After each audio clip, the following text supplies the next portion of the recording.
రేపు నవంబర్ 21 నుంచి అటువైపు ఆస్ట్రేలియాకి అదేవిధంగా ఇంగ్లాండ్ మధ్య యాషెస్ సిరీస్ జరగబోతోంది కదా. అయితే మరి ఈ యాషెస్ సిరీస్లో ఇంగ్లాండ్ టీంలో వాళ్ళకి బ్యాక్ బోన్గా ఉండేటటువంటి ప్లేయర్ ఎవరన్నా ఉన్నారా అంటే అది జో రూట్ అనే చెప్పాలి. మరి అదే జో రూట్ గురించి ఇప్పుడు మాథ్యూ హేడెన్ కొన్ని ఆసక్తికరమైన కామెంట్స్ చేశాడు. ఏమన్నాడు తెలుసా?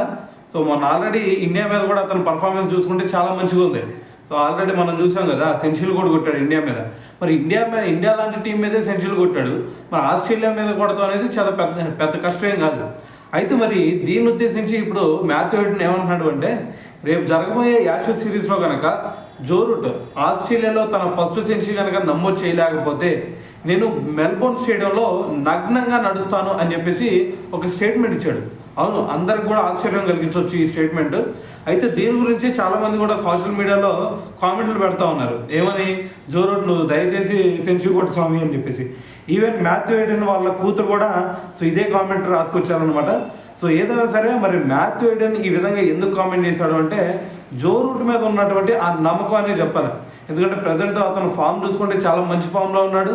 సో దీంతో మరి ఆస్ట్రేలియాలో చూసుకుంటే కొంచెం బ్యాటింగ్ ట్రాక్లు కూడా ఉంటాయి కాబట్టి ఖచ్చితంగా జో రూట్ నుంచి ఒక మంచి సెంచరీ వచ్చింది అనే చెప్పాలి ఇప్పుడు.